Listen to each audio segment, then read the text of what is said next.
Hello, and welcome back to Dev Game Club, a weekly podcast in which two veteran game developers look at games from the past to discuss their relevance and impact today. I'm Brett Duville, and I'm joined as always by my co-host, a man whose reconnaissance and intel verified the operation, Tim Longo. Hello. Verification. Yes, you were doing the intel work to line up our guests today. See? Verified, yes. Yeah, we did. We have some good, awesome guests today. Amazing. I'm very happy to have them on, and we're very fortunate. And we have a good, today's audio focused. So we're going to talk about a topic that we really should talk about more. We're not totally qualified to talk about all the time, but these two are. So I will introduce our first guest. Delighted to introduce Jesse Harlin, who is an award-winning game composer of over 20 years of experience writing music for franchises like Star Wars, Marvel, Mafia, Avatar, Futurama. His music has been featured everywhere from Times Square to the front page of Google. Jesse has worked on over a dozen games, including titles such as Star Wars, Republic Commando, Star Wars The Old Republic, many different expansions of that, Mafia 3, Counterspy, and the BAFTA award-winning Yoku's Island Express. And then I'm going to add in there, that was Jesse's bio, but I'm going to add in also that he was at LucasArts as a staff composer from 2003 to 2013 to give the audience context as it applies to RC. So, and back to you, Brett. Yes, our other guest. I mean, it's hard to know where to start with careers with developers who contribute to several projects at once because they tend to have enormous lists of credits, as you've heard with Jesse, to their name. And our other guest is no exception. I have to apologize in advance because basically it's impossible to encapsulate the huge amount of credits owing to either of them. So feel free to chime in if there's something we miss and you're like, oh, we got to say this. Anyway, our second guest got his start at LucasArts in audio back in 2000, actually a day ago, 20 years ago, when we're recording this, where he worked on both Escape from Monkey Island and Demolition that year, the latter being the first time, but very far from the last time, his voice appeared in something having to do with Star Wars. Since that time, he's had his hands on nearly everything Star Wars related that passed through or was developed at LucasArts, including, of course, both Starfighter games and Republic Commando, which is why we have him on today. In the early 20-teens, he spent time in Sony's shop as well, acting as sound design manager on a lot of high-profile first-party PlayStation titles, including, but not limited to, Uncharted 3, Journey, and The Last of Us.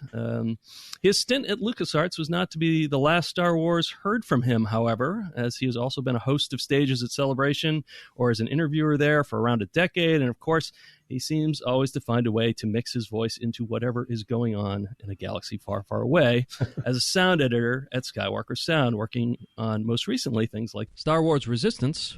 Basically, if it had a lightsaber in it in the last 10 or 20 years, odds are he had something to do with how it sounded. Can't begin to list all the things he's done, but I hope that gives you just some sense of it. So please let us welcome David Collins. Hello, gentlemen. Hi. Hello. Before probably announce whose voice is which. Actually, well, my name is Jesse Harlin, and I'm David Collins. Oh God, we're already off to a terrible start. Sorry, Jess. That's okay. I will do. We'll fix it in post.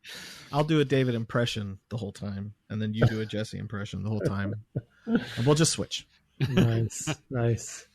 Okay, so one of the ways, gentlemen, that we like to definitely start off, because we definitely have a lot of obviously non-game developers on listening to the podcast, intentionally so. That's sort of part of the point. And, they're always interested in people's sort of career, like how they started, what their backgrounds are. We didn't cover things like, education and things like that in the bios. So, right. And you don't have to obviously go back all the way to the beginning. But I think a young boy in Bavaria. Yeah, give people a little bit of context for, how you got into the business and such, just in the early days. So Jesse, you want to start maybe with? Sure, yeah. Like a small version of that? Yeah, super small version is that I realized when I was in college. I was studying music film scoring. And when I was in college, I realized that I preferred games to film and became just fascinated with the idea of interactive music. And so I started asking everybody I could, how do you get into games? And it eventually made it so that the one day that randomly a phone call came into our collegiate music department saying, hey, we've got a potential job available for someone who wants to score a game for the Sony PlayStation. Do you have any students who might want to do that? They were able to say, yeah, actually we do. We've got this one guy and we'll connect you. So I co-scored a game for the PlayStation as my senior composition project, and it's been off and running ever since then. Wow. Can you mention what that game was? Yeah, it was a game made by Rage Software. It's called Space Debris. It's not anything anyone has ever played. It was basically like a Starfox clone. And I worked on the score was done by me and a guy named Paul Stroud, and we co-wrote it together, and it was fun. Nice. And then one thing I did leave out that I left it out because I wasn't sure of the details of it, but did you also wrote for Game Developer Magazine for a time? Did. Is that right? That's right. Mm-hmm. I wrote the audio column for 6 years for Game Developer Magazine. Right. Okay, cool. That's another cool tidbit, which is a, rest in peace magazine. I believe it's not going anymore, right? No, it's gone for years. Wrapped up a long time ago. That was definitely a fun thing as a game developer to receive in the mail. So back in the day. It was a lot of fun to do. I when I started it, I thought, how the hell am I going to do this? Because I'm a composer, and how am I going to write endlessly about music? The other fields of audio aren't my expertise. But I just thought, you know what? I know enough other people who do audio. I'll just come up with something I'm curious about and go interview people about it. The thing that was the biggest struggle with that was actually between me and LucasArts Business Affairs, because when I started doing the article, they wanted every game I referenced to be a LucasArts title. No. Yeah. There is? Yeah. Oh, and I was like, guys, I can't do this if that's how this is going to go. I can't. No. This is not an ad for LucasArts. Yeah, it's not a marketing piece. Yeah, right. My goodness. Yeah. Though I'm really not too surprised in some ways. I kind of am. Anyway, how about you, David? How did you get started in this thing? Well, it's funny. I was playing, video games from the time I was a kid. Obviously, I mean, we all had a passion for it, but had no idea entering the workforce in the late '90s that you could do it for a living.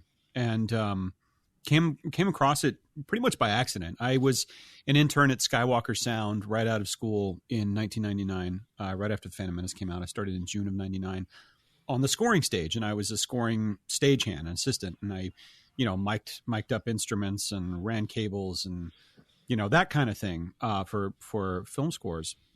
And I was there for about a year, and it was very part-time, and it was hard to get on. And while I was there, I kept buying all the LucasArts games at a discount at the Skywalker Ranch Company store. Yeah. And it was a steep discount. You got it at cost. So instead of paying $50, you paid $12. Yeah. So I was playing the entire back catalog that I couldn't afford when I was a student. Anything I hadn't played, I bought it. And, when I wasn't getting called, I was constantly playing. What happened was a position opened up for an assistant level sound designer at LucasArts around the same time I read an article for Electronic Musician magazine that Larry the O wrote, who was a sound designer at LucasArts at the time. And I was fascinated by the technical stuff that he was saying in that article, like just to get vehicles to operate and how loops worked and how variation worked and how things were so modular and everything was sort of sleight of hand. It was like, oh my God, it's like being a magician. It was so different than post-production. Everything I'd been learning about post-production, kind of like what Jess was talking about. And so I applied and I interviewed, and at the time was really self-conscious about the fact that I had no video game experience, but I don't think they were looking for that. I honestly think they were looking for somebody to enter sounds into a database, and they were getting all their sounds from the ranch, from the prequel films, and they could tell I was passionate, and because I had been working at Sky Sound, they took a chance and they hired me in June of 2000. And it was an explosion of work after that, is what I always say. Because, you know, a year later, not even a year later, that December, the PlayStation 2 came out. And after that, I mean, it was more work than I could possibly handle leading up. I always think about your stories of you and Larry in the wee hours of the morning working on trying to wrangle Bounty Hunter into shape. Yeah. So by the time we got to Republic Commando, and by the way, I mean, I have Jesse Harlin interview stories because I remember that, and they're all good, Jess. All right, now, before anybody gets nervous, no, they're all great stories. But I remember Jesse coming in to interview so well because the department was growing like crazy. Part of it was because the .com boom had happened in the late '90s, and so a lot of people who had been at LucasArts for years and had done all those adventure games and stuff, they all left to kind of seek their own destiny and their own fortune. And what that did between that and like the PlayStation 2 and the console explosion that happened in the early 2000s, there was kind of a hiring blitz. And I was hired on, Jesse was hired on. And I remember when Jesse came on, you know, we were rooting for him. I know you interviewed twice over a couple of years. Yeah. And I first interviewed in 2002. Right. And no, 2001, wasn't it? Yeah, it was 2001. And then interviewed again in 2002. Right. And I remember, you know, I loved your music, and Dave Levison was a huge Jesse Harlin champion as well. And the second they decided to open another composer slot, we were like, well, we got to bring Jesse back in, because I think you had just finished school the first time, and then you went off to do that game you were just talking about. Or something like no, that. it was the other way around. I had just finished my second game. And then you went back to school. And I went, and then there was a moment where I was waiting to find out whether I was going to be hired by LucasArts or accepted to USC's film scoring program. And it was like, any day now I can get a phone call that's going to change my life, and I don't know which way it's going to go. Exciting. And I ended up not getting the LucasArts job, but they said, we really liked you. We want you to keep in touch with us. And so I went to USC, and the next year that GDC rolled around, I tracked down LucasArts at the job fair and kept in touch. And later that year, they got in touch with me and said, hey, we've got another opportunity available. Are you interested? And I was like, yes, please. I am a starving musician with no money, so please, this sounds great. And then I came up for my other interview with them, and I think it was like 2 months later I was working on site. And Jesse, I remember. Sorry, just to last. Yeah. One of the things about Jesse that everybody was really drawn to, besides his obvious talent and great music, was that he was so specifically focused on games and wasn't like, well, I want to do film and TV, but sure, yeah, I'll do games. Right. I mean, this was a period where I was just talking about this, where, you know, yesterday, where nobody knew how to do game audio. Yeah. It wasn't hot yet. It was so early. And to find people that were like, no, I want to do video games. That's what I want to do. I want to talk about interactive music. All the things that Jesse was passionate about felt like, oh my God, this could be great for our department, and it can help us kind of move audio technology forward and creativity. And it was such a slam dunk hire. Anyway, and then Republic Commando, I think, was our first project together. Yeah, it was. Yeah. I didn't know how much I didn't know way back then, which is like also the story of me on Republic Commando. But I didn't realize it's the story of a lot of us. Yeah. In various phases. When I was starting out in college, I didn't realize that people hadn't been doing what I wanted to do for more than about 2 years tops. I think the first game with Red Book audio in it was Seventh Guest, and I think that had come out in 94. Yeah, maybe 94, 95.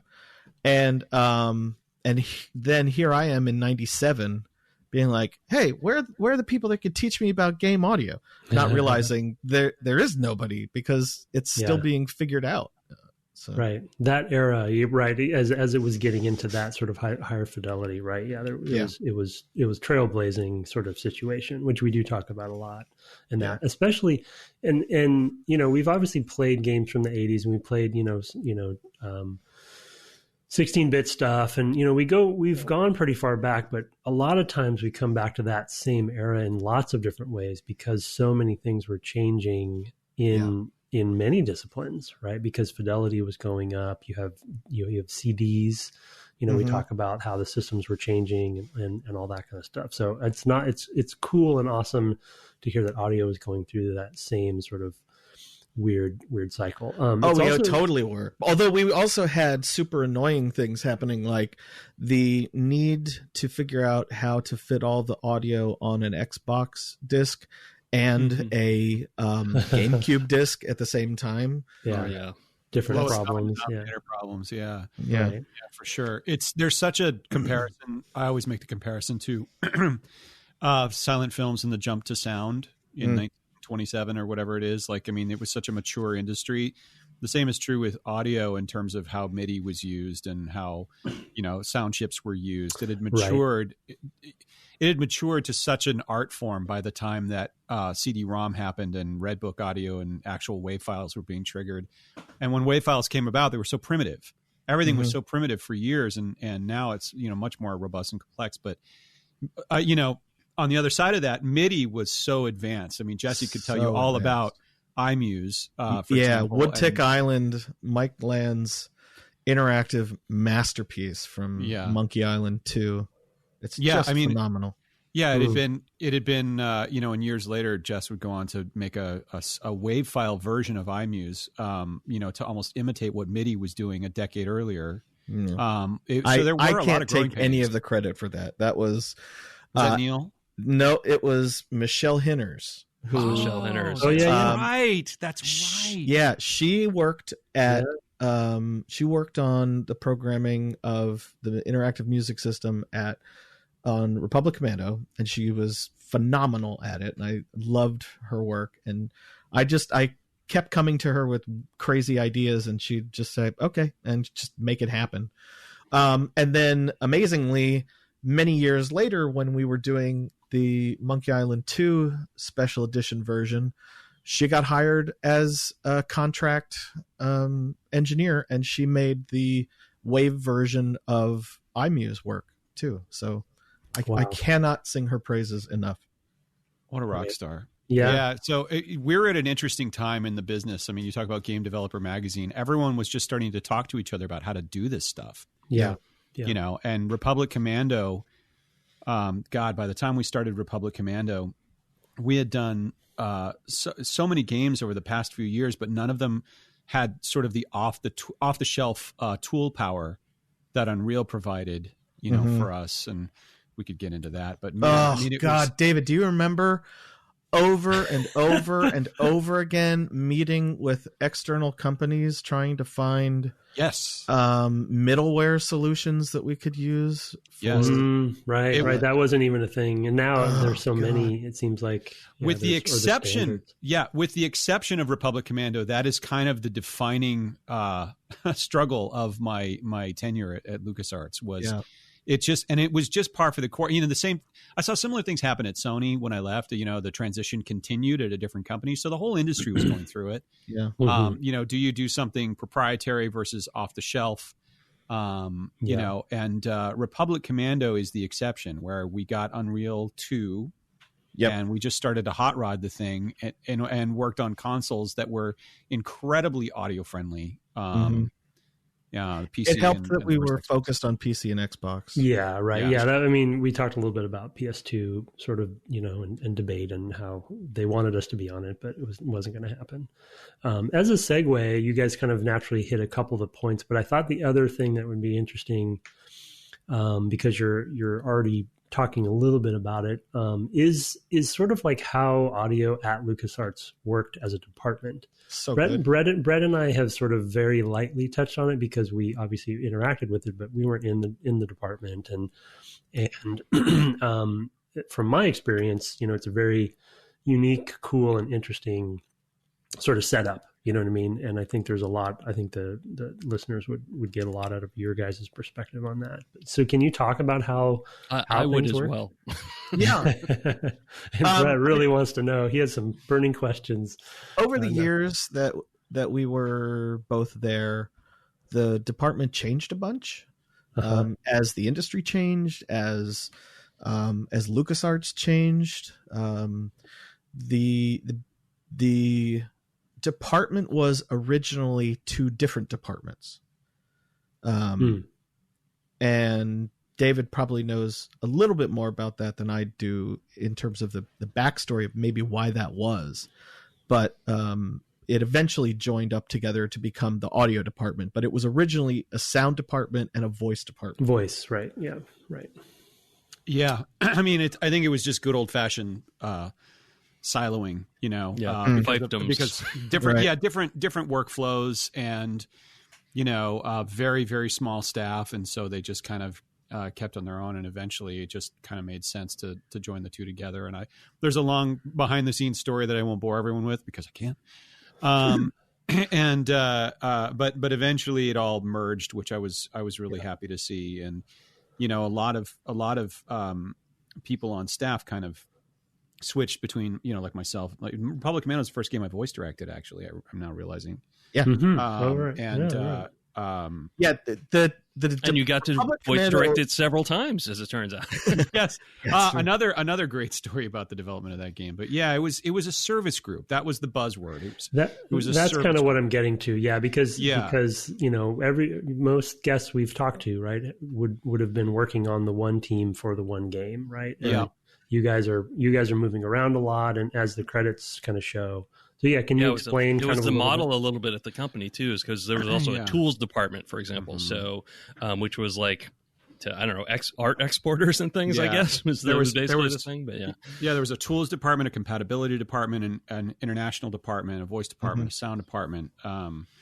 You know, it was like being in PR or marketing and sales. It was all kind of like, well, it was like a factory. You know, kind of like the old veritable fun factory. Yeah, it was like a fun factory. Yeah. But I have a lot of thoughts about the whole service group model because, you know, not to get too much into Sony, but when I went to Sony, I watched it break down at LucasArts. And when I went to Sony, everything was amplified, you know, times 100 because it was a service group for worldwide studios. And so you were working as a service group for all the different studios. You know, like you mentioned Uncharted and The Last of Us, we serviced Naughty Dog and Santa Monica Studios, but we were not staffers at Naughty Dog. And so the advantage, of course, is financial to the team because you don't have someone constantly billing, you know, an overhead to your team. But the disadvantage is a real lack of integration and ownership, and you know, potential to, you know, it's like when you're part of a service group, you really stack up the credits, boy. You know, you go from one project to the next, but you also burn out really fast, and you don't feel like you really are allowed to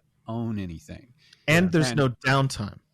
And there's no downtime. Yeah. You just burn out. Other projects have an ebb and flow to them. Other teams have an ebb and flow to them. Yes. In an ideal world, you know, in a crappy real world situation, a lot of people get laid off when a project ends. But in an ideal world, the team works on their game. They get to where it's crunchy and awful at the end, and then it comes out, and they're able to slow down, deal with things like DLC, deal with patches to fix things, and begin work on the next game.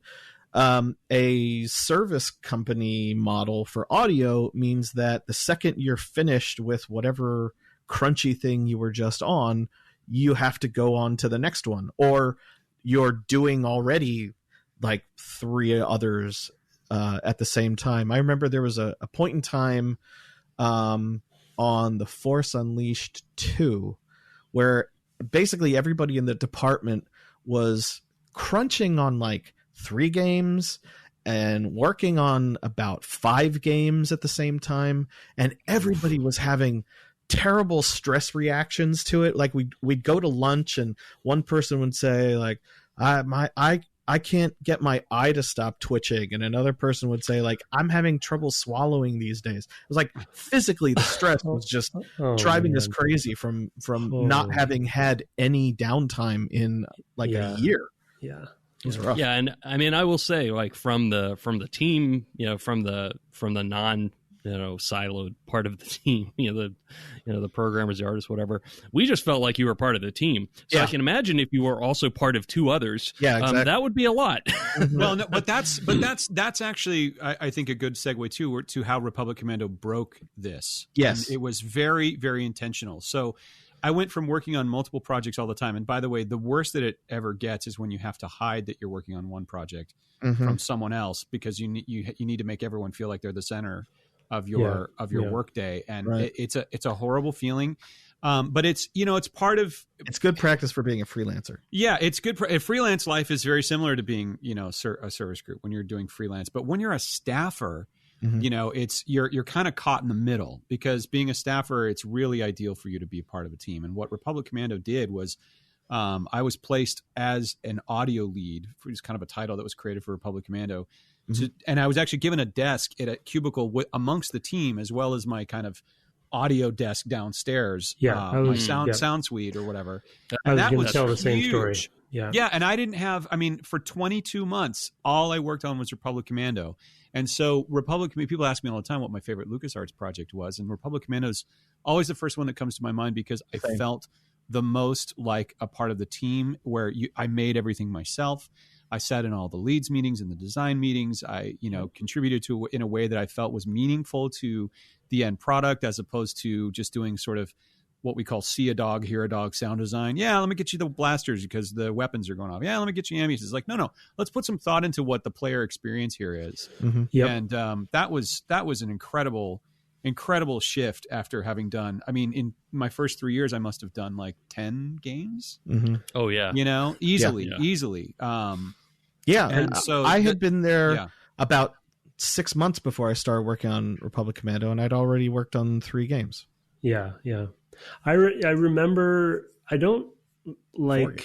Dave. I remember having these conversations, and it probably started with the Starfighter games, because I remember also being frustrated with the model, and we kind of made, Brett or somebody early in the episode made the biting sort of joke of sort of like audio being the thing that you leave till the end, and it was unfortunately true a lot of the times. Yeah. And part of it was a service model mentality, right? Where there's, you guys were shipping something at the time that we would have probably liked you. And so, to have you integrated. And I feel like I have vague memories of you and I talking about, okay, we have to fully integrate. Like, I remember fighting for having a desk with you, fighting with you for having a desk on the team. And it was just this weird concept to the company, that people just people thought it wasn't useful, or that it was waste or something like that. Yeah, it was like, he's going to be tied up all the time then with just one team. Yeah. And to be honest, point. And to be honest, I had similar fights with even like marketing, right? Like they also were in a similar service model mentality, and they were bouncing around a lot. And I really wanted somebody to be really devoted to the project, because they often are just very much that other group, what I mean, that has all these opinions that you disagree with or whatever. But the theory, and I've tried to do this since Republic Commando in my career, the theory is, have marketing integrated in from the beginning, even in pre-production, because they will have a better understanding of the game. And that was the concept with audio. It's like, have you guys in there from the beginning in pre-pro doing pre-production work with audio, which was like foreign to people. But man, it paid off in a huge way, because when I was sitting up there, I think I was right behind Troy Mashburn. I think I was behind Troy, and I was with Schmitt, but I was sitting with all the level designers. Yeah. And then there was John Hancock and Nate Martz were in the office right on the other side of the hall.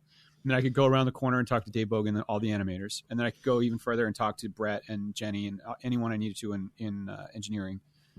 And I ended up getting so much stuff done. And as a result, I think audio was also top of mind, because there are things that John Hancock did where I learned so much from him just on how to deal with AI from a dialogue perspective. And his contributions were huge. Nate Martz's contributions to visual effects and physics were huge. And I remember trying to figure out Foley with you, Brett, going, well, how are we going to do this? Because Unreal doesn't really have a way to do it.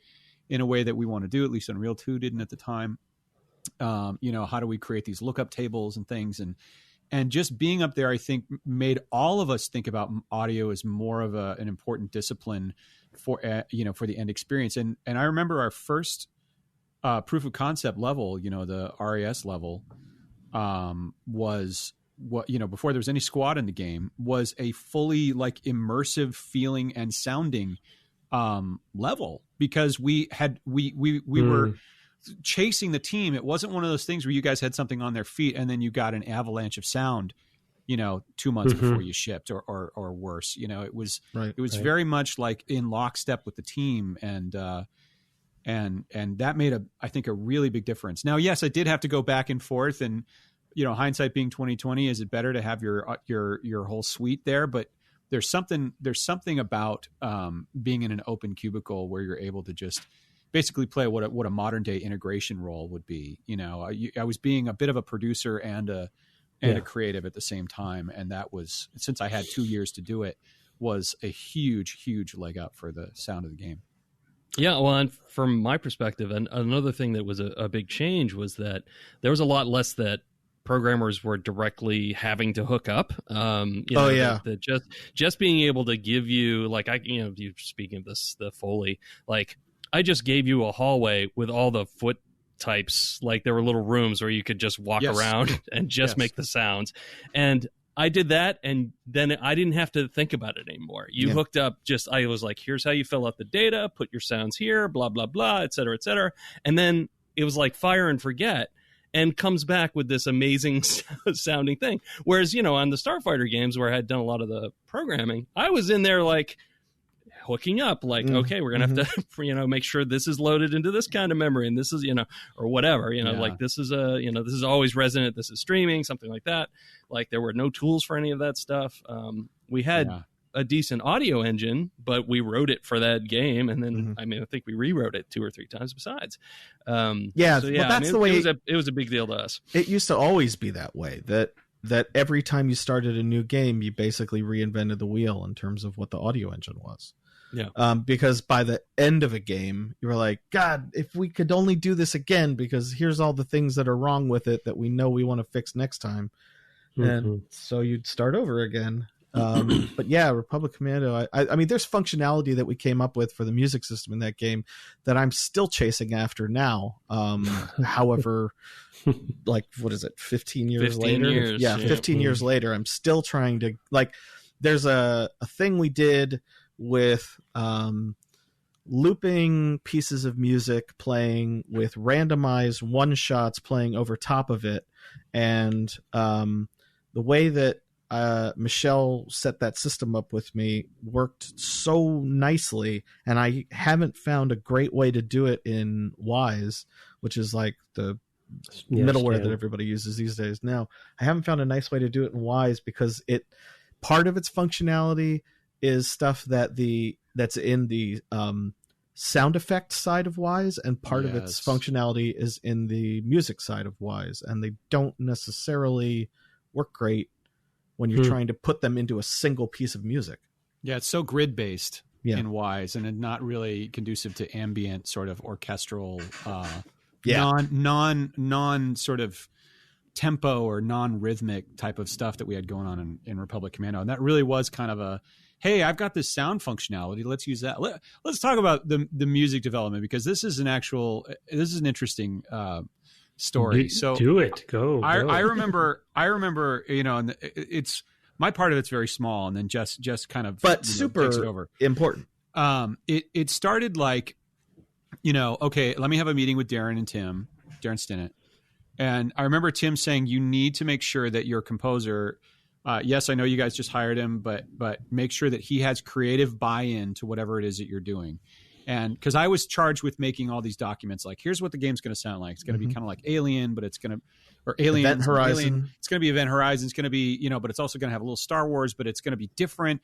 This was kind of our first swing at the bat of this is not your normal Star Wars. It's grittier, which became kind of that thing that everybody was chasing after a while. But this was kind of the first, we were actually doing it, back in 2003. It was the non-Star Wars game. That's the phrase I remember. Yeah, and so I wrote all these design docs, and we did a trailer that was really effective, and then Jesse came that you on. wrote the music for.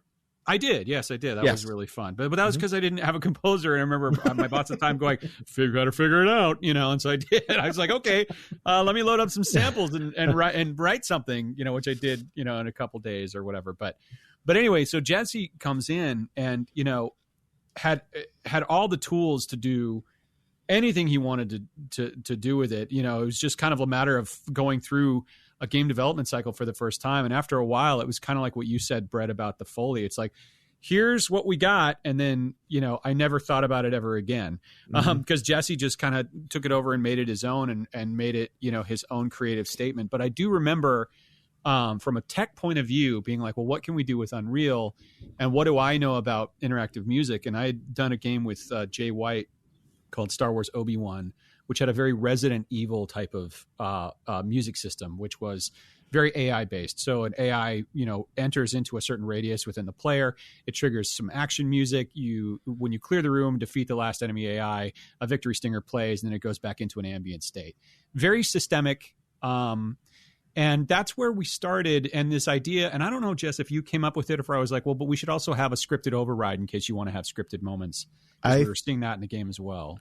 I don't remember who came up with that, but it was a big part of it, because I definitely knew that systemic wasn't going to work for the whole game because because fear was a big part of it. Yeah. And you had to control the minutia. You had to control it. Yeah, it had to be curated. The whole thing, the whole music experience had to be curated specifically. For the assault ship stuff, we talked about it when we played that section, and I just I hadn't played probably in 10 years, so I didn't remember the details. Yeah. But the composition and just both the systemic stuff, but also just the triggered stuff, so good in that. The assault ship has some stuff that I'm really, really proud of in terms of implementation, and I would guess that 0.01% of the people that have played it are even aware of the stuff I did on it. But I did positive and negative feedback based off of whether you did smart squad approaches or stupid squad approaches. Oh my goodness, I forgot that was true. Yeah. I remember you did that. I do remember that. Yeah, I totally forgot. If you do a door breach in an area that has a likelihood of a lot of droids being behind it, you get really tense music playing not a door breach. If you just kick the thing in and start shooting everybody, there's two ways to breach. There's two ways to do it. You can either be careful or not. And if you're not quiet, then you get really tense, big, stressful action music. And if you are quiet about it, then you either get suspense music or you get big heroic music, depending on what's happening at that particular moment. Wow. That's amazing. And correct me if I'm wrong, Jess, but the whole AI system that we had that could be overwritten by scripted, I mean, it was for the most part rarely used, or it was kind of contained in certain areas, because the game really was about set pieces and how you deployed your squad in those set pieces and how smart you were. But it was, other than that, it was still like a linear story experience, and so it required more of a cinematic approach. We had that, but other than having those conversations and we should have a language. Is it ancient Mandalorian? We should have some choir, because this kind of sort of Shostakovich sort of Russian, almost Hunt for Red October type of male choir was a real strong direction that we talked about early on. And did we talk about Shostakovich? Did I talk about Shostakovich at some point, or did you? Because that's one of my favorite composers. I use it in maybe you school, did. So. Yeah, maybe it's so funny. You just said it, and I was like, whoa, that's a weird memory. Yeah, cool. It was this whole idea of Russian nationalists in sort of 19th century, all the way up to sort of 19th century, Russian, very patriotic music. Yeah. Darkly patriotic. Yeah, darkly patriotic, and that was kind of the idea. Because it couldn't be Phil Sousa marches. Yeah. It could have been, but I mean, no. Yeah. In lesser hands, perhaps, Jesse. In lesser hands. And by the way, the music aesthetic, the only other time I remember it really becoming an issue was, we would be taking the game to sort of user feedback, or I don't know where the feedback was coming. Maybe it was internal, but this idea of like, it doesn't feel Star Wars-y enough came up at one point. And I'll never forget us trying an Imperial March cue during a door breach and looking over at Steve Matulac, and he just shook his head and left the room. Like, because he's like, this is wrong. That's not the game we're building. And we all kind of had the same reaction, which is no. This is not, it's got to feel like its own thing, and it's more common now after Clone Wars and Rebels and, the expansion of the musical language of Star Wars. But man, back in 2003, 2004, everything felt like a risk. Yeah. And didgeridoo and taiko drums and coming out of Kashyyyk. And we hadn't seen Kashyyyk in episode 3. We were building a game with episode 3 elements with no idea what episode 3 was going to be, but we had an entire, as evidenced by a General Grievous that stands upright. Yeah, I remember. I mean, Tim, you could probably speak to more of the politics of that, but I remember, very well working on Jedi Starfighter, not knowing what episode 2 was like, and Republic Commando not really knowing what episode 3 was like, just getting enough information to not be wrong. But even then, I think we were saying Kashyyyk instead of Kashyyyk. No, we fixed it. I think at the last minute, didn't we? We had to fix even Brett and I are debating that still today, apparently. The big thing I remember from that whole Ep 3 is still being made headache was what happened with the voice for the clones.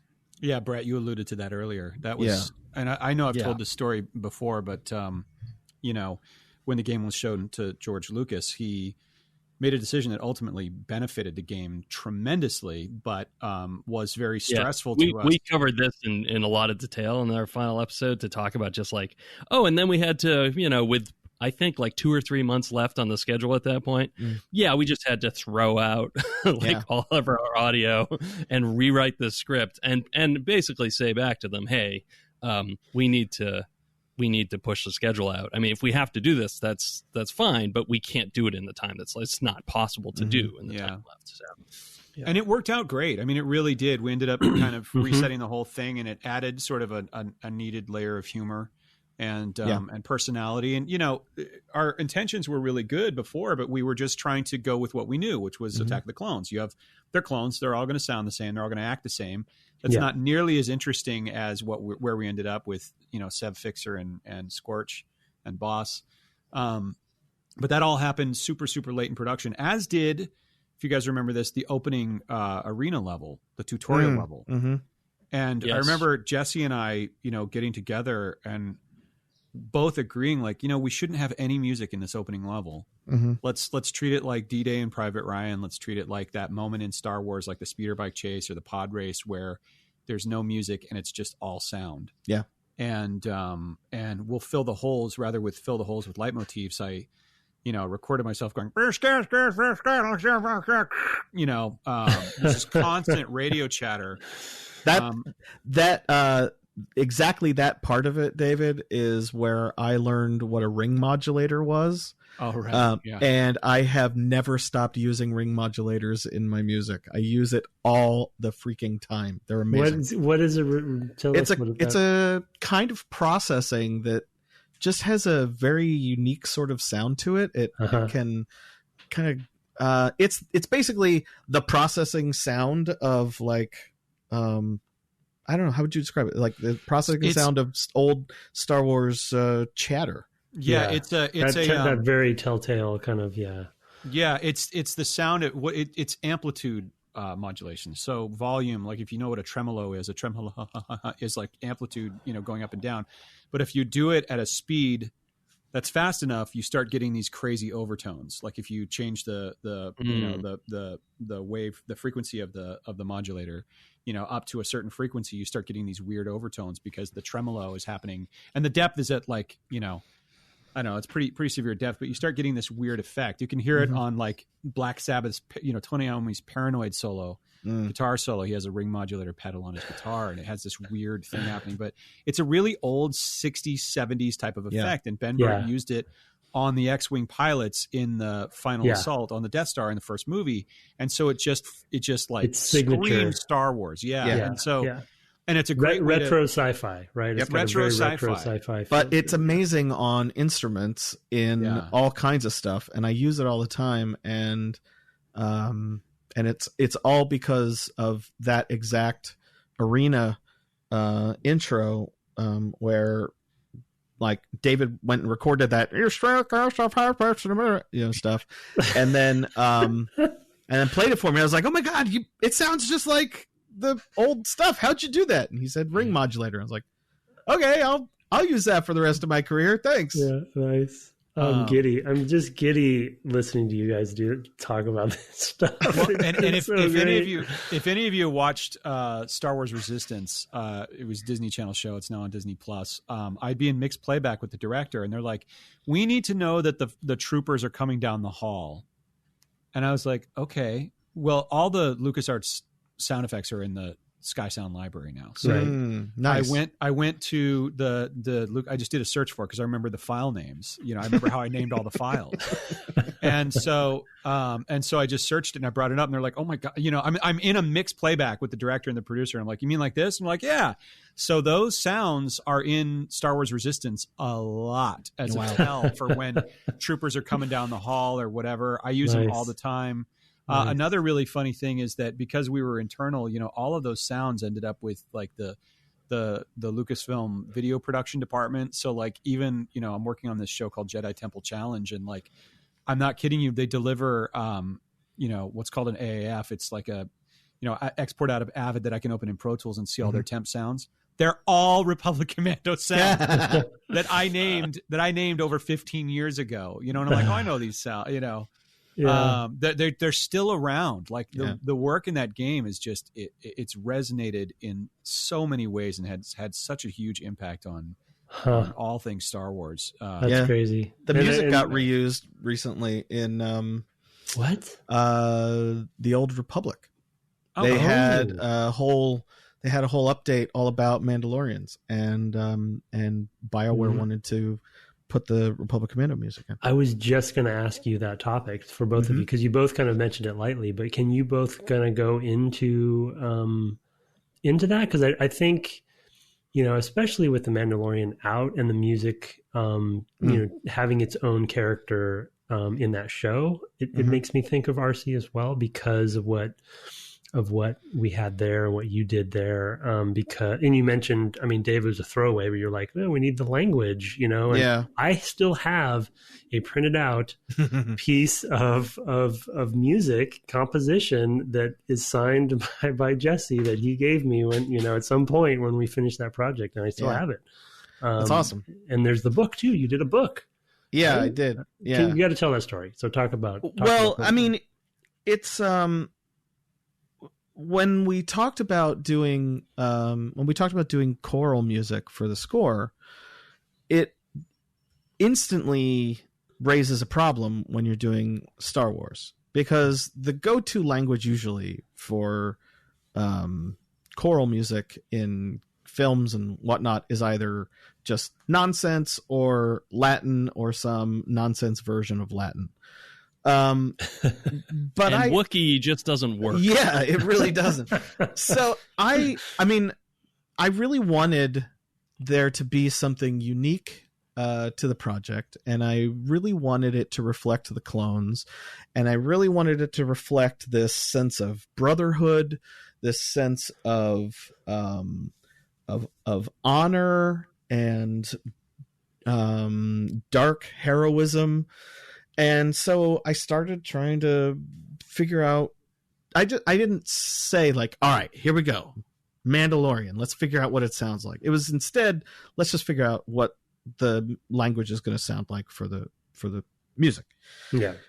And I listened to a lot of Hungarian and Russian and Romanian, and my girlfriend at the time, now wife, at that time, she was she had just finished her degree in linguistics, so like I would hang out with her and ask her questions about how languages are built, and she would tell me things like, well, here are the sounds that are in almost all languages, and here's sounds that are not in many languages, and here are words that you can find in almost every language. And so she was teaching me about that, and then I'd come into the office and I'd have all these thoughts, and I put it all together, and I came up with this like suite of sounds that I liked.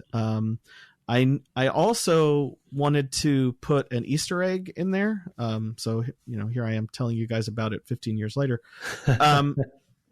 I wanted my let's see, if I was 20, my 13-year-old sister, I wanted her to be able to hear her name in the choral text, but I knew that a 13-year-old would have zero attention span to, like, for me to say, like, okay, now wait, I just got to get to this part of the game for you to listen. So her name is Cody, and so that's the very first thing that the clones say right at the outset. That big Cody. Oh my gosh, I've never known. That's hilarious. Yeah, I love it.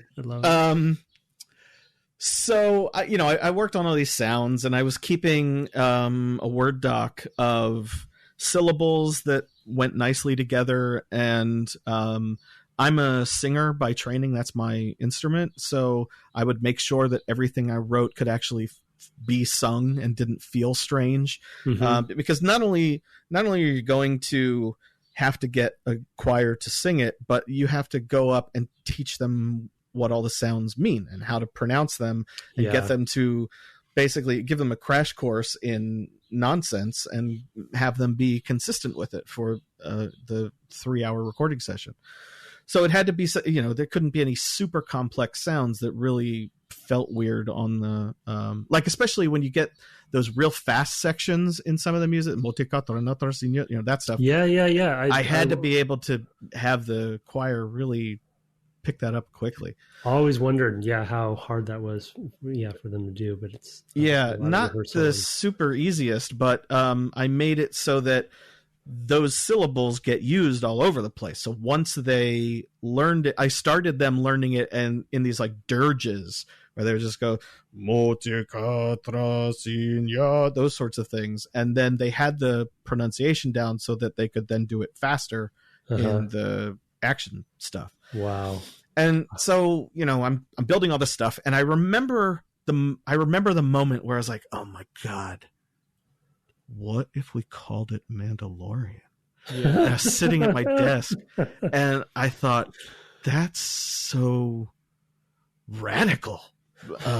Because it seemed, here I am. I just started at LucasArts, like maybe a year ago at this point. And you managed to get a chorus for this. Yeah. You're like, there are not a lot of I've worked on 2 games that had choruses in there, right, in their music. So it's not something you hear a lot. Yeah. And I was like, look, I'm a lifelong Star Wars fan, and here I am. All of a sudden I have this idea that maybe I just invented Boba Fett's language. And I'm thinking to myself, there's no way they're going to let me get away with this. It's no chance. So I thought, all right, I got to go ask David. He'll know. So I walked downstairs to David's office, and I knock on his door, and I remember like wringing my hands and like hemming and hawing about like, how do I, like, it was so stressful to me to even consider that the powers that be would name this gobbledygook up in a Word doc on my computer, actually let it officially be named Mandalorian.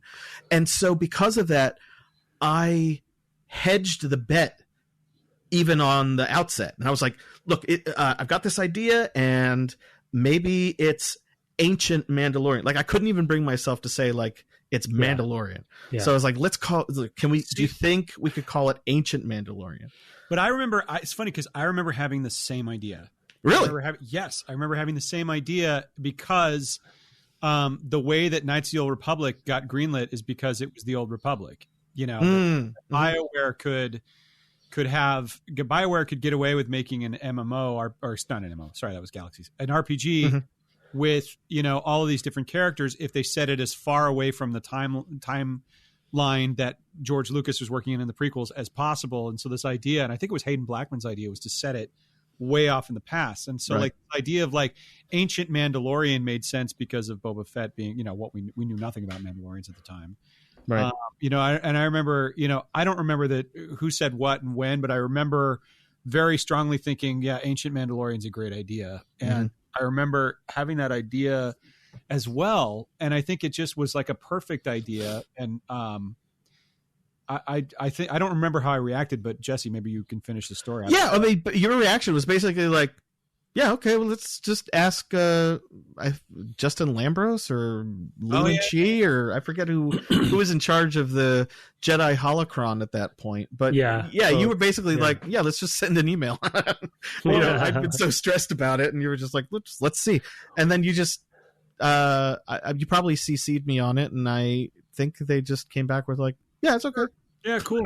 Here we go. I mean, like the funny thing about that, though, is it's a good example of something that happened with that project a lot. And I can't think of specific detailed examples off the top of my head, but for whatever reason, RC kind of was one of those projects that was a little bit under the radar. You know what I mean? Like we were kind of doing, I think by design. It was by design. Darren's playbook for sure. I mean, that's how. No, it was by design, but it was, and it was his strategic sort of, you know, he knew kind of how to play the quote unquote game, right?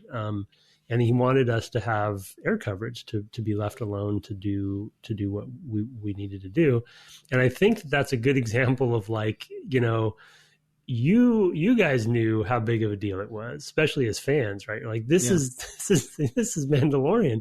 Right. But you know, if you just kind of like throw it in there and you slip them an email and it's like, yeah, that's fine. You know, that no one really thought too hard about it. And I also think this was sort of pre-Mandalorian like obsession too, right? Like it hadn't really, I just think the timing was perfect because, you know, since then Mandalorians have gained more and more and more traction. I agree if you had if you had called a meeting and been like, should we get licensing on the phone or something like that? It never would have happened. Right. Everybody wants to say no when you make it a big deal. Or they want credit, or they're like, okay, we need language. Let's go. Let's hire a linguist. David, your story about the talking dog that you wanted to record for I forget what game it was. I don't remember. Do you remember this? You don't remember this? You told me this amazing story about how there was a neighbor or somebody on a team that had a dog, and the dog was super vocal and would just make all kinds of sounds. I wanted to record him and pitch it down because the sound of the Rancor because the sound of the Rancor was Ben Burtt's dog pitched super low. Oh, that's what it was. Yeah. You know, and I was like, well, let me record this talking dog because it's not going to work for Wookiees. It's got to be something, you know. Yeah. That's right. And it went into this whole business affairs loop where it died. Yeah, you told me. What you were going to say? Well, yes. The story that as I remember it is that 3 years after it shipped, you got an email saying like, okay, it's all right, you can go approve. You can go record it. Yeah. And I'm like, I'm not going to do that. That game shipped. Yeah. Oh man, I completely forgot about that. Yep. That's a perfect counterexample. To go to Jesse's, you know, back to Jesse's language, like, you know, it was, I remember, and I still have to share this video with you guys. I made a video to show at a team meeting of and by video, I mean, I took a bunch of, you know, I had a point and click camera and I put it in iMovie and I did a cheap Ken Burns on it set to Jesse's music of our adventures in Seattle recording a male, you know, the men's choir. But I got to go to those sessions and, you know, and just kind of be, you know, background support for what Jesse was doing. And I was immediately struck by, you know, Jesse had this, you were using these very familiar to singers Latin vowel sounds and shapes, like a, e, o, u, you know, very singable. But where the Russian influence came in was in the diphthongs, like you said, you know, si ya, katya, you know, that sort of thing. And it was this like very singable but very like calculated language. And then there was also like a poetry to it because you had translations for everything. It wasn't, there was not a, sorry, I'm just bragging on you for a second, but no, it's okay. It's easier sometimes when someone else does it, but you had written like we are the scourge of Coruscant. We are, I'm paraphrasing here, but we are brothers all, and we are the keepers of the Jedi, or we're the enforcers of the Jedi. Like, you had written basically creative writing lyrics to deepen the lore of what Commandos should be. I knew that fans, as soon as you do something that's not English, people want to know what it is. Yeah, it's on Wikipedia. Well, it wasn't even that at the time. I don't know that Wikipedia existed. I just knew that people wanted to know what all this stuff meant, and I knew that because I was a fan. You would, and I always wanted to know. Whenever I saw Arbesh, I wanted to know what it said. Totally. And zero retconning in Repcom in terms of what these lyrics were. Like, it was so like 1,000% intentional before the recording session even took place. That's all I was going to say.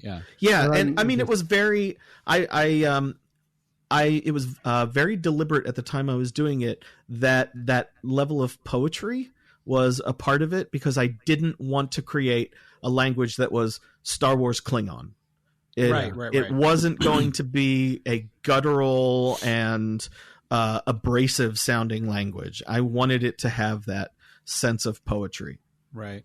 And it was different enough from the Sanskrit that was really famous. I mean, we were only a few years away from The Phantom Menace. And even then, that music and that language was still appearing in all three of the prequel films. Right. And it was similar enough to where it felt Star Warsian, but because of like those diphthongs and that sort of Russian, guttural type of sound that you put in there, it had kind of its own flavor, which I think really distinguishes it. And also, the fact that it was just, a lot of baritone. Well, there were some tenors in there, but like really low end kind of, warrior type of singing. Right. Sev types, we call them. Yeah, Sev types. Yeah. What language are they singing in Duel of the Fates? So in Duel of the Fates, John Williams took. I don't know if it's the entire poem or a line from an epic poem. I've heard both of these things. But there's an epic poem called The Battle of Trees. And at least part of it, he had translated into a whole bunch of different languages. And it just turned out that he really liked the vowel sounds and consonant combinations that came back for the Sanskrit translation.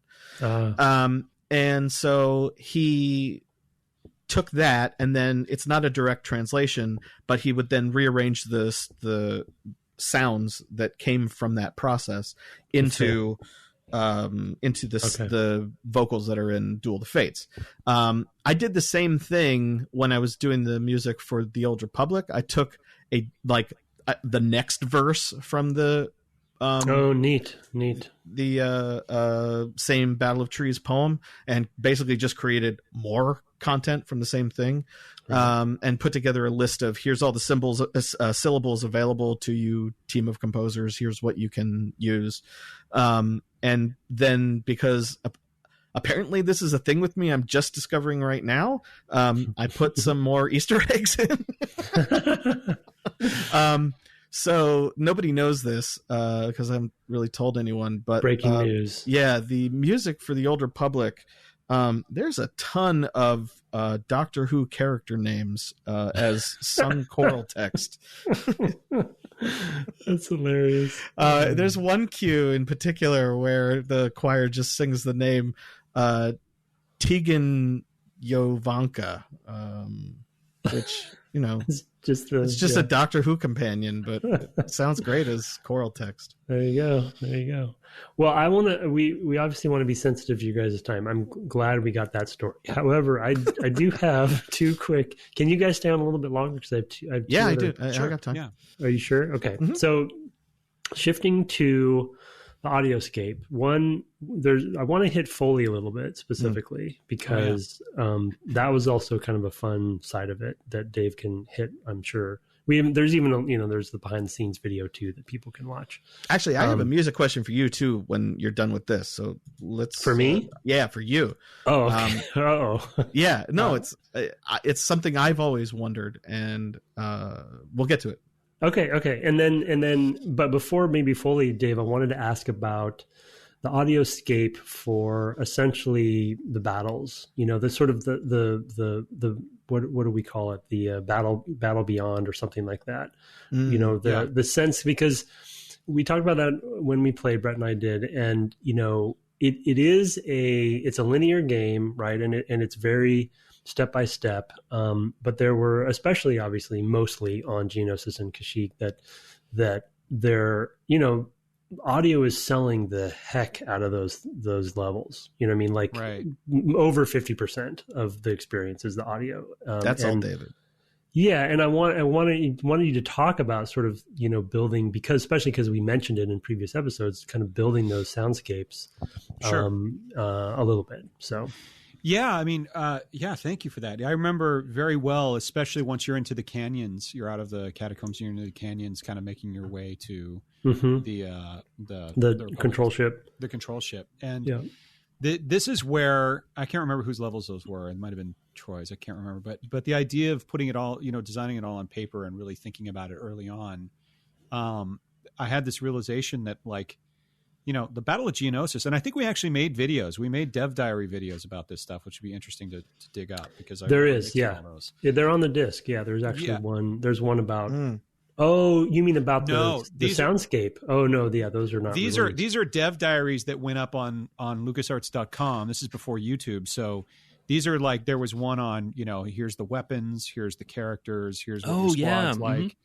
They were teasers or whatever. Yeah, and I remember doing one on sound, and I specifically, I was in Unreal, and I remember we were in the video capture booth, and I was driving around and getting all this stuff, and this idea that the Battle of Geonosis is happening right over there, that everything in episode 2 is happening right over there, and spending a lot of time thinking about, where in the timeline are the clones compared to where is Yoda and Mace Windu and everybody else, Anakin, and where's all that happening?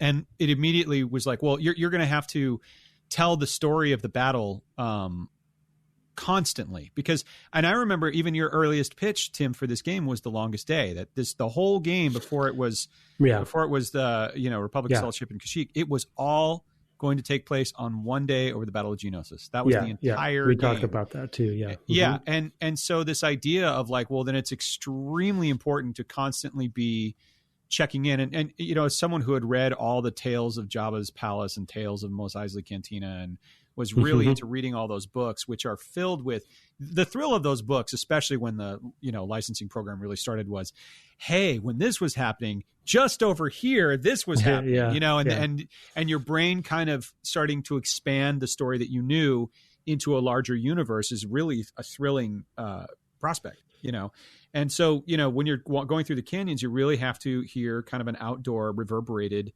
battle going on. And because we had Unreal, and because I had all these tools at my disposal for the first time, with no one monitoring my check-ins into Alien Brain, we weren't using Perforce, we were using Alien Brain. Everyone was just like, go at it. Here's the animation editor, here's a level editor, here's this. Just don't step on anybody's changes and go for it. And I just kind of went hog wild. I didn't have any other project to work on except for one. And that level of focus led to all right, let me take this new reverb unit that I have in my office, this TC Electronic reverb unit, and let me, get some cool outdoor film settings happening, and let me worldize this and make it sound like it's happening over there. And I just would spend hours on ambiences, especially early on before the game was really built and the animations were done. I just sat there making ambient. Sorry about that. I just knocked my microphone with my hand. I was getting animated and excited. I spent hours making these ambient sounds because I knew what the levels were going to be on paper. And I just would sit there and make all these stingers. I mean, if you sit and listen to Kashyyyk, during the day at night, I have dozens of stingers playing randomly, in the background, because I had the tools to do it, and seemingly limitless resources. We were never going to break. Brett, you might say something different, but we were never going to break. We were never going to break the amount of memory that we seem to have, even for a min spec PC.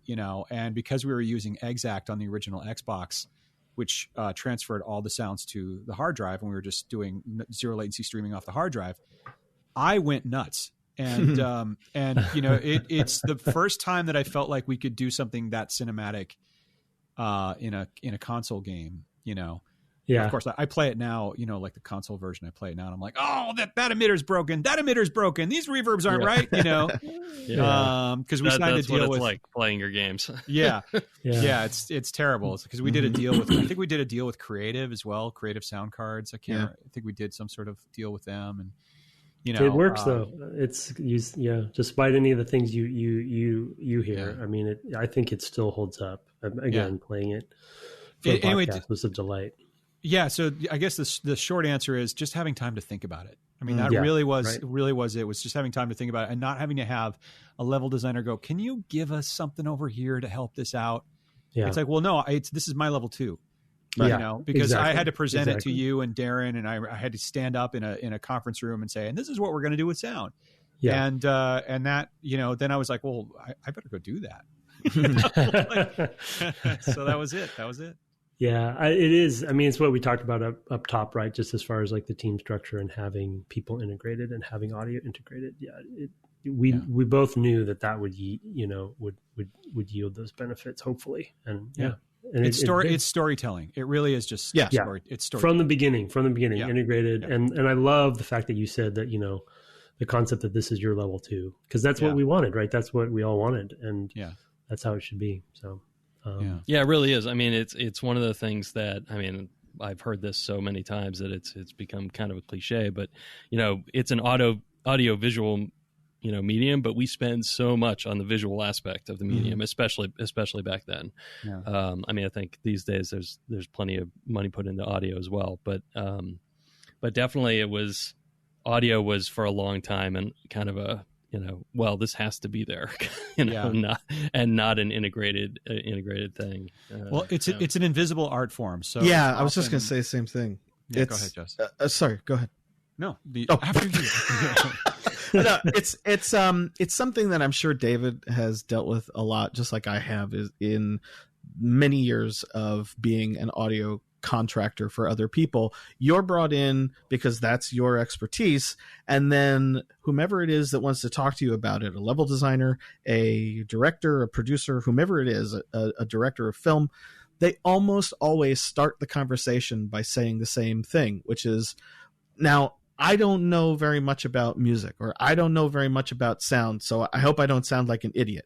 And there's this sense that because you can't point to something tangible and say, I want it to sound purple, I want it to sound huge and exactly this huge, and it's very subjective, and so people get scared of audio, I think, in terms of how do we get that tackled as an issue, because it almost seems like wizardry to some people, where they just say like, and then we need some audio to happen, and so they hire some people and the audio happens.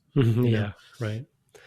I once did a little side story here before we talk about Foley, but I once did a panel at Celebration with Ben Burtt, and he said this thing that just floored me. Yeah, he goes, audio's cheap. and I was like, that goes against everything I've ever heard and fought for completely in my career, is because it's always about keeping costs down, and even the idea of being a service group. But the point that he went on to say is, you'll have 1,000 people working on visual effects, and you'll have so many, because here's someone who spent all kinds of time on set, for Return of the Jedi and other movies, and seeing how many people go into creating these things, thousands of people.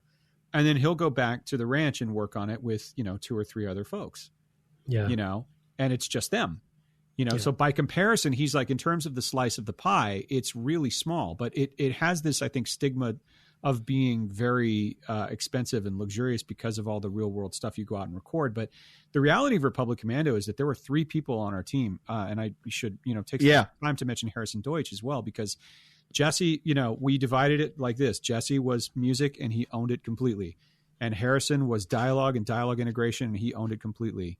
Who, by the way, just was the dialogue lead on Jedi Fallen Order. Nice. He's the head of dialogue now for Respawn's Star Wars team. Nice. And and then I was going to be all the sound effects integration. And obviously we were constantly talking to each other about ideas and things like that. But there were just three of us, and we were so green. Yeah, and we didn't know what we were doing. Even when I needed help at the end, Andrew Chaney came on, and Jay White came on, and Julian Quas. No, Jay was the one that came into my office and said, "You need help." I said, "No, I'm good." And they're like, "It's Friday at 7:00. You need help." Yeah. And so we brought in Julian Kwasniewski and Bay Area Sound, and we brought in Andrew Chaney, and they basically did that entire cannon bunker level on Geonosis because I just couldn't get to it. And I think they did some other things on Kashyyyk. So at the very end, in the last month, we got some resources, but for 2 years, it was three of us, and I think that's part of what also made it special is that we never get that opportunity. Yeah. You usually have to go wide to cover the amount of work because you're brought in so late anyway. Yeah. It's also, the other thing too, is you say it's cheap. It's also super efficient. Like, you have the right audio, the right music. It does a lot of lifting for you. Yeah. Like, it can be, obviously there are films, for example, that take it too far and you're telling me how to feel every moment, like it's overscored, for example. But that's possible, right? In a way, and so it just kind of points out the power of it. It's like you can actually literally manipulate people directly through the audio because they're not seeing it. So it's kind of sneaky that way. Yeah. So not only is it relatively cheap, it's also just, as a result, hyper efficient to actually deliver things that we sometimes have a hard time delivering through visuals. Aaron Brown, who's an amazing sound designer and composer and songwriter and piano player, etc. Aaron Brown single-handedly saved an entire level from being cut in the development of Force Unleashed 2 because it hadn't had its audio pass done, and the team was like, this just falls flat. It's not working. This isn't fun. And Aaron begged to be allowed to do the audio pass that he knew he had in his head. And when he did it, everyone was suddenly like, oh my God, not only is it fun, but like it's tense and stressful and works and it stays. So, we those sorts of moments happened a lot. That was not a game that could afford any more cuts either. But we'll leave that for a different that's a different podcast. But moving on to Foley. The reason I wanted to talk about Foley specifically is that, in my experience, while I had been at LucasArts, it was a pretty rare thing to have that be such a focus, and even in the game at all. Either you're using Foley that already existed, or or was part of the catalog that was already out there. I'm so sorry to call timeout. I'm being requested before nap time by my 3-year-old. Can Jesse? Can you take it up with a music question, and I'll go do my thing and come. I'll be right back. Okay. I'll be right back. Thanks, guys. So I have this question for Tim about music and Republic Commando, which is how and or why did we have to use Ash? Oh my goodness. Yeah. Oh man. So you remember when we were saying how sometimes another department has to put their hands on a thing? I'm pretty sure that's what happened there. Yeah. I actually don't recall the details. And I actually, because we just finished, right? And I watched the credits at the end, and I even watched the video of their, their video of the song. I had the same question for myself. I was like, how did we let this happen? It's just, it doesn't fit. It doesn't hold up, et cetera, et cetera. Who knows what happened to them? Right. So yeah, I don't know. I think it was, it could have come from a marketing perspective or something like that. But it was a proposed thing. And, the way that those are, better than I do, but the way those deals often happen, right, is like once you have the pitch and you're like, okay, yeah, oh, interesting. Yeah, we could have like a real licensed song, like, in the game. That's cool. Like, that's pretty rare. And it, becomes more prevalent as the years go on. Right. And I could even bet that it was signed before we heard it, and who knows, the deal could have been done. And I probably, if it was my final call, which I don't remember if it was, but let's say it was, I could have thought to myself, yeah, that sounds awesome. Let's do it, and then we're like, oh no, and then it was too late. That was my like that. That was my thought. I remember it having to go into game, and I just remember thinking, what the F am I going to do with this thing? How do I put this in this game? It doesn't I'm so sorry. fit it. No, I mean, sorry. It is what it is. But specifically, just having finished the game, whatever, last week or something, and then we have, I think, not tooting our own horns, but the crescendo was good by the end, and we have this nice cliffhanger, blah, blah, blah. We don't have to talk about that part, but we have this whole thing happen, and then the credits start playing, and then that song starts playing, and you're just pulled out of it, so it's I'm sorry. All these 15 years later, I'm certainly not looking for an apology. No, I'm giving you one because I'm giving it to the players as well. I think the thing that drove me crazy about that more than anything else was that when reviews came out, there were a number of reviews that specifically said the music has rock music over the gameplay. And I remember being so angry that because, we have already talked about how intensely curated the whole music experience was, that when the reviews came out and said that there was rock over the gameplay, I just was infuriated by how wrong that was and how misleading that was. And I'm certain it's what happens though is like they're, of course the critics are playing games, to get deadline, right? So they're trying to blaze through this game as fast as possible. They're just jotting notes as they go, and then they put it together later. And so at the end, they're like, there's this, last note on the page, which is rock music video. Right, and then they just were like, oh yeah, there some rock music in that, and it's done. Like, they don't even, I mean, I get the frustration. I see exactly where it comes from, and where that mistake comes from, because it's the last thing they heard. And they wrote down like, oh, weird, rock music ? Right. What is? Yeah. No, it's a good question. Yeah, I don't even know how to. Yeah, it'd be interesting to try to trace back how that. Chris would probably know. Chris Williams would probably know. He'd probably remember. I do vaguely remember that it was somewhat foisted upon us. That it was put to us by marketing, and I don't know. And there might have been something because we had deals. So in Full Throttle 2, we had some music from a band who I can't remember the name of now. I mean, it's decent. The Gone Jackals. Yeah, no, not that. No, so it was something more recent than that for the sequel. But right. And I don't remember, but it was somebody you would know. At the time, I would have known who it was. So I just don't. My mind's going.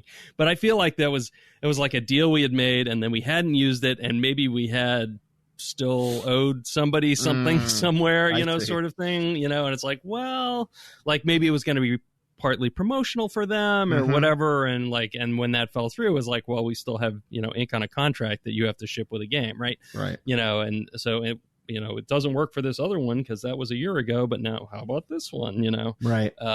They've got a song lined right up for you on Meltdown, their new album. So I think it remains the only rock song to ever be in a Star Wars game.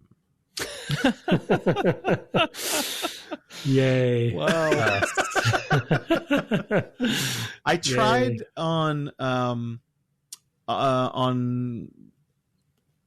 Star Wars 1313 before it got canceled. You worked on that. So. I was trying an experiment where I had the music was recorded by the London Symphony Orchestra and at Abbey Road.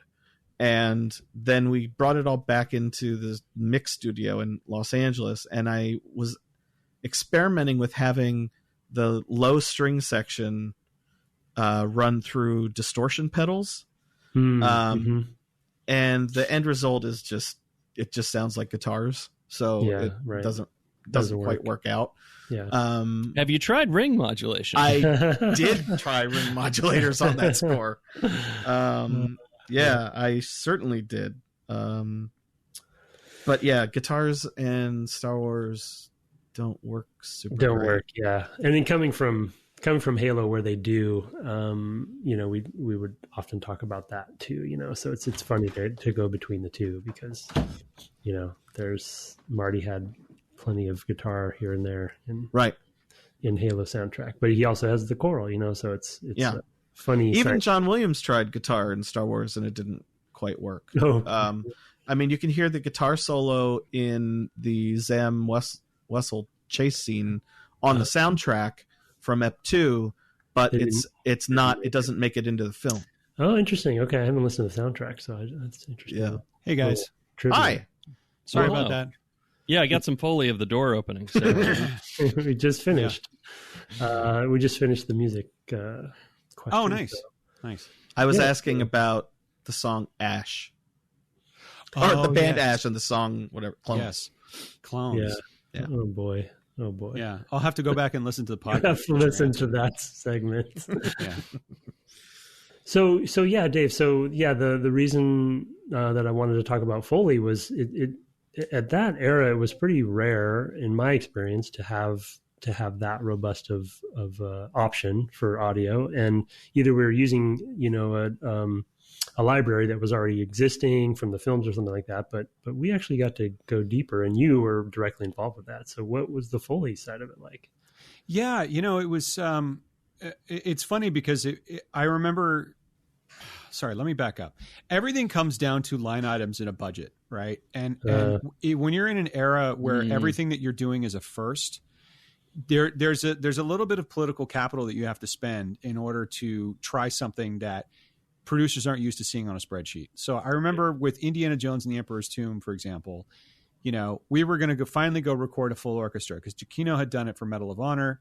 Right. And so now Clint Pajakian was going to compose for $50,000, which I remember being like, whoa, that's a huge budget, was going to go up to Seattle and record a real orchestra for Indiana Jones. Well, as a sound designer, I had done Star Wars Bounty Hunter, and we had done some work with Skywalker Sound and Eric Foreman, and he actually did the Foley himself. There wasn't really a Foley budget, so he just recorded himself. And I ended up cutting the same pieces of Jango Fett Foley. I probably had like a few dozen pieces, and I did all the sound editing for all of those cinematics in game and otherwise for Bounty Hunter. It's probably an hour's worth. It was like working on a little movie or something. And I ended up cutting the same pieces of Foley by hand over and over and over and over again. And not only was it frustrating, I don't think it sounded great. It sounded canned. It sounded like, gamey. Foley is performed. It's a performance. It's something that film has been doing, had been doing at that point for almost, 100 years, certainly 80 years.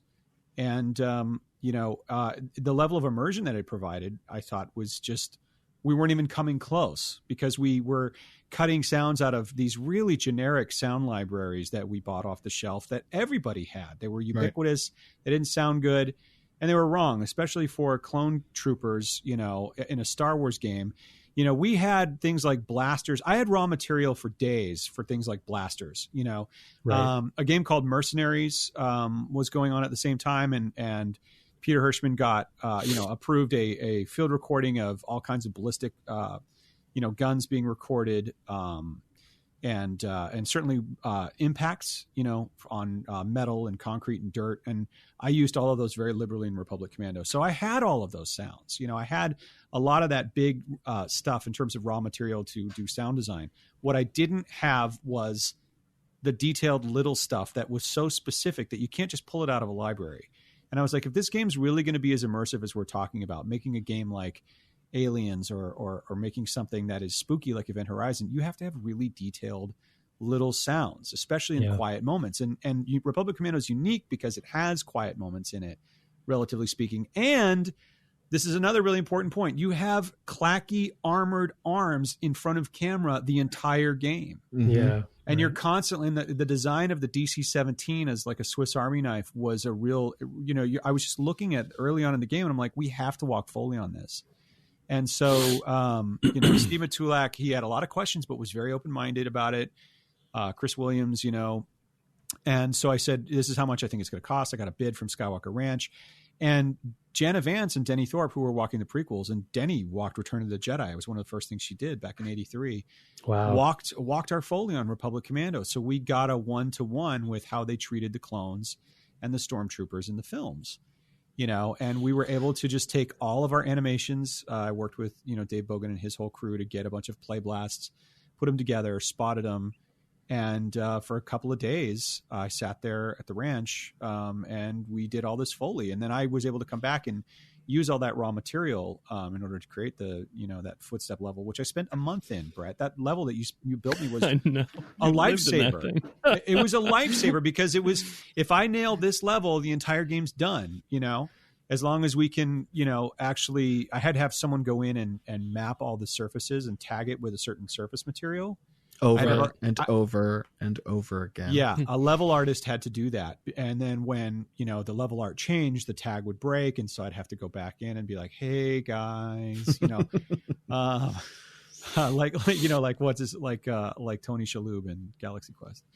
Hey, guys, they're saying the thing's broken. So, but I had to do that a lot, but the Foley was a huge part in selling, and just knowing your clone, where your squad was. That was another thing. It's like, okay, if I'm playing this game and I've got someone assigned over here and over there, and they reload their weapon, how am I going to hear that? If there are footsteps, like, and actually, this is a really funny story. And this is a really important lesson to me. We famously added multiplayer very late in development on Republic Commando. Hindsight being 2020, I would have copied and pasted all of my not dialogue, but all of my sound effects into and assign them all different parameters in multiplayer than I did in single player, because I had one mix set for everything, and I was so obsessed with how cool the Trandoshans were coming down the hall in the Republic assault ship, because they had what they ended up doing was slicing a pineapple in half, and that juicy pineapple on metal and concrete was the slappy sound of those Trandoshans slapping down the hall. And then they also used like oyster shells for that sort of crackling. They did it for the Geonosian claws as well, but the toenails scrapes of the Trandoshans were so cool, and like the sound of them coming down the hall at you was terrifying in single player. The problem with that is when you were playing multiplayer and it was Trandoshans versus clones, the Trandoshans always got wasted because you always knew they were coming up behind you. Yeah. And I had someone at Comic-Con. I was, Republic Commando was also the beginning of my whole celebration and demoing career, because I demoed at E3 2004, and then I just started becoming a demo jockey and a host, after that, and to this day. But I was demoing, Battlefront 2 at Comic-Con in 2005, in July of 2005. And someone came up to me and he was cosplayed as Joss Whedon's Pope. I don't know what that is, but he was dressed in his giant hat with a picture of Joss Whedon on it. And I just said, "What are you?" And he said, "I'm Joss Whedon's Pope, and I have a bone to pick with you." And I said, "Okay." This is a true story. And he was talking about multiplayer and why we didn't fix multiplayer. And I was like, "Well, it's because of this." And he's like, "So it's your fault the Trandoshans always lose." And I was like, yeah, it probably is. Oh, man.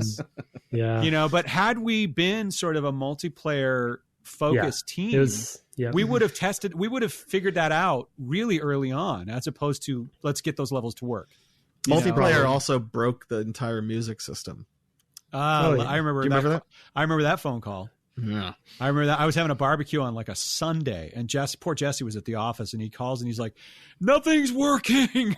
Yeah, oh God, it was so off. Like, Michelle and I had been working for months and months, maybe 9 months or something at that point, to build this music system, and no lie, the night before, the Saturday before, I had just checked everything in and was working on a level, and I had just played through some level. I don't remember what.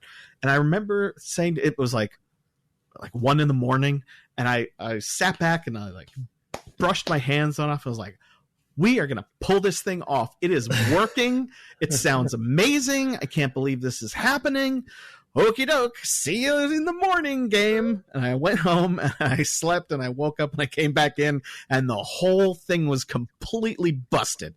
just nothing worked at all anymore. And it turned out that part of multiplayer's code base really hated something going on in the music code base. And the entire music system had to be ripped out and rewritten so that retested by Jesse under great stress. Right before we shipped. Yeah. And I just remember, because my job was like to go, it's going to be okay, Jesse. It's going to be okay. But I had no idea if it was going to be okay. Yeah. I just had to be like, it's it's fine. It's fine. It's fine. It's a whole nother, I mean, the whole multiplayer thing. Like, but just so you guys know, for the podcast, we actually didn't cover that part of it. We only played single player. We didn't, and it's not necessarily to neglect it or to ignore it or anything. It's just we were focusing on campaign. So, yeah, I also want to say, just for the record, I'm so sorry. Oh, come on. Like, this is literally the first I'm hearing of it, which is bad. But I had no idea. Anyway. And Brett does have a good memory. So, again, I would remember. Airing of grievances as well. This is great. I love it. Wait. Festivus for the rest of us. Are we in non-podcast territory at this point because we're not covering multiplayer? No. I mean, no, it's fine. No, okay, we just it's all about the game. We just didn't play it. It is a great story. I mean, it is such it all worked out fine, obviously. But it was one of those things where, Jesse, for a couple months after he had actually wrapped, content, was constantly hammering on the game. And I also remember the music map that you made for QA, and that was pretty revolutionary at the time too, because the question came up: how do we test audio effectively? Because there was no real understanding of what we were supposed to be hearing versus what we were hearing. And so Jesse actually wrote this very detailed document saying, this is what you should be hearing when this happens, and if you don't, that's a bug. Yeah, and, I went into Unreal and I took screenshots of I pulled the camera back and took screenshots of every level from above to create a map. Unbelievable. And then I went into Paint and I overlaid letters throughout, and I then typed up this massive document where it would say, at letter A, you should hear this piece of music begin playing. This piece of music begins and will last until you get to B. At B, this piece stops and you should hear X piece start playing. Every single music change. I'm so sorry about. No, I mean, that's one of those. It's a happy story ultimately because of what it led to in terms of figuring out how to get QA to work for music. I poured my brain into a document and was able to hand it to QA, and they found all the bugs. No, this is gold. This is gold for the audience because it's a great example. Like, people, players don't know that this stuff goes into you making, like the concept of finding bugs for music in a game is not easy, there are these documents made and sometimes you don't even have the document. So, you can imagine how hard that would be. So, like, the problem is especially for QA, it's a happy story, right? Because you handed them something that is extremely valuable. The problem with music is that other than the composer, nobody knows what the music is supposed to sound like. So if they hear music, they think that it's wired correctly. Yeah. And if it's not working correctly, nobody knows, unless maybe the same piece of music has been playing for like an entire level and it never changed. Too long. Yeah. Then I might get, or if there's two pieces of music playing over top of each other. And I've found those bugs where nobody spotted those and flagged. Yeah, people don't know. Yeah, no, you have to have that. So yeah, it like I use that still on projects where I will create a document. I call it a music map. It's a map of the music for the game. That's brilliant. Well, guys. Thank you so much. We could keep going. Yeah, we clearly have things. We clearly have things to say about this period of our career. But it's so fun to talk about. I mean, I feel like we could talk about this for literally. We could do a whole series on this because it was such a great learning experience. And I feel like so much of what I take in, Jesse probably feels the same way. So much of what I take into every project is has its roots in Republic Commando in terms of lessons learned. Yep. And That's so cool. So cool. Yeah, it was a special project to a lot of us. So it's delightful to have you on. You guys rocked it. It's like I've been grinning from ear to ear the whole time. So good. So thank you so much. So as Brett. Yeah, before we go, we want to at least give you a chance to shout out what you've been working on lately. Anything that you can share with folks, games or whatever. There's a lot of crossover in the interests here, I think, with what you folks work on. I just wrapped up doing music for Riot's new competitive shooter Valorant. Oh, nice. Yeah. Excellent. I've been hearing some things about that. So yeah. That's good. Thanks. It's funny that we talked earlier about Michael Land and iMuse and Woodtick Island and all that stuff from Monkey 2, because that's what I patterned the music after in Valorant. It's a menu system where you go through different tabs, and there's like a base layer to the music, and every tab you go to changes the instrumentation and changes the tune some, but it all transitions smoothly. And wow. Yeah, all inspired by Michael Land's Woodtick Island stuff from Monkey 2. And then the other thing that I just did that I don't think I think I'm allowed to say, but nobody... Yeah, and I know I'm allowed to say it, but I actually haven't said it yet anywhere, is that I just... I did the original score for the Mafia Definitive Edition that's coming out in August. Oh, nice. Awesome. Yeah. Nice. With Hayden. That's for Hayden Blackman's team. Yeah. So I scored... I did the original score for the new Mafia remake. Great. Congratulations. That's wonderful. Thanks. I look forward to hearing it. How about you, David? Well, I've been doing a lot of. It's funny. I still work in games, but I also work in post production and voiceover. And on the post production side, I started working for Matthew Wood at Sky Sound a few years ago, and did Star Wars Resistance as a sound editor and mixer, and did 2 seasons of that, and a couple of other shows like Galaxy of Adventures and Forces of Destiny. I worked on those. I have a kids game show that stars Ahmed Best. I'm also the editor and mixer on, called Star Wars Jedi Temple Challenge, which is available for kids on YouTube. That's been super fun. Yeah. And then on the voiceover front, I've been lucky enough to do all the episodes of The Mandalorian, and there's a scene where they punch Baby Yoda, and Jason Sudeikis is talking to someone on the phone, and I'm like, yeah, you might want to wait a little while because the Moff is in a really bad mood or something. Oh, that was you? That was me, yeah. And this is Mos Eisley Tower. We're tracking you, and Jawas and all kinds of stuff. That's been really fun. Doing voiceover in all the films has been really fun. I got shot in the eye with an arrow in Rise of Skywalker. Going, you there, freeze! I spotted the whoever. And that's been really, really eye-opening in terms of that whole loop group process on all those. If you have kids and watch Netflix, I voiced the dad in Boss Baby Back in Business, which is a Netflix series, Boss Baby, and a couple other things. I have a podcast called The Soundtrack Show and Jess, I should get you on there at some point. I think we've talked about this before.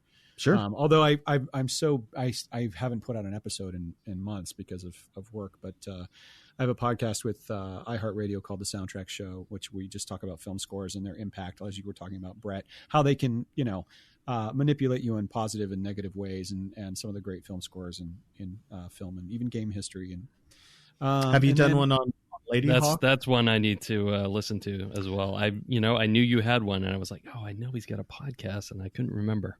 I have not done Lady Hawk. Is that what you said? I have not done Lady Hawk, but you were not the first to ask. Mutiny on the Bounty? I have not done Mutiny on the Bounty either. No. Those are scores that don't work. I wonder if that's why I haven't gravitated toward them. Yeah. And then other than that, very excited.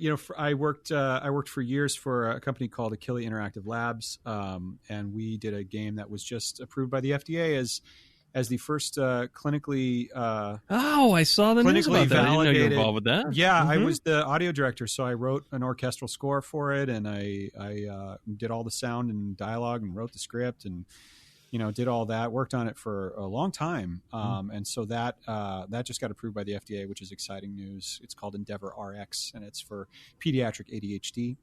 And then, I just working on stuff that hopefully, we can come back and do this again sometime and talk about other stuff that we can't talk about yet.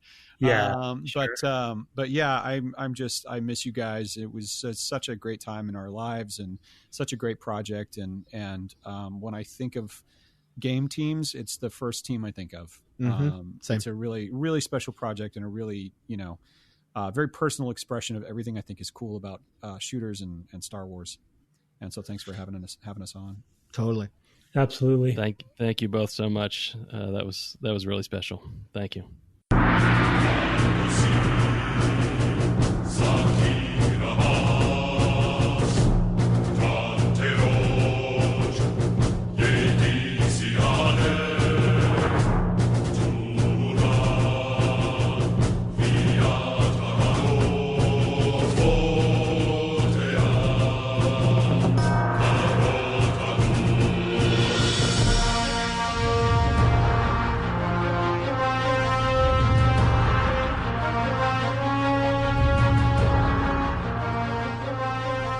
Welcome back from the break. We're not going to have much post-break this time because, boy, that was we get going. That's the thing, old video game developers get together and we just talk and talk. And there were some stories I just wanted to let them go, like we need to get absolutely. the full. It was, totally nice. And stories that were new to me as well. So that was, that was really good. It's, as we mentioned kind of at the top, we don't talk enough about audio, probably in general. It's also, and they kind of, I guess it was Jesse kind of alluded to this, like people have a hard time talking about it, and we do too. And maybe we should just try to find our way past that. Well, I think the answer is we saw in this episode is like the answer is really having more audio people on, that should be a focus. I really wanted to try to have that friend of mine who was an audio director on Metal Gear, but he wouldn't do it. So that would have been nice. But I think it's just we need to make that a focus, and that'll help because the audio people know how to talk about it clearly. Yeah, they sure do. Yeah. I don't know. I mean, I also like I can remember the first time I was like, oh wow, audio is a huge thing, and it was like when I was a kid and I saw like a featurette about. It was Raiders of the Lost Ark, and about how they made the audio of his whip, which has like some lion roar in it. Like I remember this from 30 something years ago. Infamous story. Yeah. But I heard it when it was on, TV or something like that, or maybe on I don't know if it was on the VHS, however it was. Could have been on the radio. It could have been on the radio when I was listening to the old Indiana Jones radio plays. No, anyway, go ahead. But that was just, I remember as a kid going, oh man, like that just opens up the universe of like what the audio can be, right? Where it actually comes from. And at that point I was like, I will never be able to do that. Like I don't have the, like I wouldn't know to put a lion's roar. Like I wouldn't even know where to begin to know how to learn to know to do that. So, it's a fantastic chat, and they got to call us both on the carpet about one thing or another. Well, and it was I didn't really. I don't think obviously I knew, but I didn't realize like they have been close ever since. So having those two on together was a really good thing too, because they're so close and they just riff off of each other really well, and still friends and all that kind of stuff. So that was, I think, another advantage. And it was not a too dissimilar time in both of their career too, Yeah. So they both their careers. And so they kind of got to speak about Republic Commando in similar breaths. So, yeah. Yeah, for sure. I mean, and to kind of point out one of the things we were talking about at the beginning, as far as like not them being a service team that we didn't really get to know. Like, I mean, I know I spoke to David on the Starfighter games. I have no recollection, and I probably saw him once or twice. I may have seen him more than that, but it's like he wasn't a constant presence. Whereas like I just thought of him as part of the team on Republic Commando for sure. And that makes sense that's why. So I'm glad that kind of came out because I didn't know that. Well, because I did remember he had the 2 desks, right? And then he had like space embedded with us, and then he had an office that he went back to yell at Jesse and I guess Harrison. So yeah, and it was my experience and our experience together with both of us, he and I, on Starfighter that really paved the way, right? Because we saw what we didn't want to do, right? We saw what not to do in that case. Like you said, we didn't see him enough. I would talk to him obviously on Starfighter, but it was in that very removed way. And so that was it was almost good, you know what I mean? That I worked with him on that game because we could kind of have the contrast, and we were basically iterating, right? And I think it was a throwaway line that he said early in the episode too. I don't even think there was really kind of a concept of a audio lead in the same way, somebody who was overseeing everything, right? It was also, even within the service department, it was sort of separated, you know, like, and in our case, he was sort of overseeing all of audio, including music and stuff, right? And that was also kind of a new thing. There was a lot of new things on that project. Yeah, there really were. I mean, it was, like you said, we were iterating, as a team, as managers, a lot of us had worked together before and, or as leads or whatever. And, certainly Daron, and, it was 7 years, the two of us pretty much.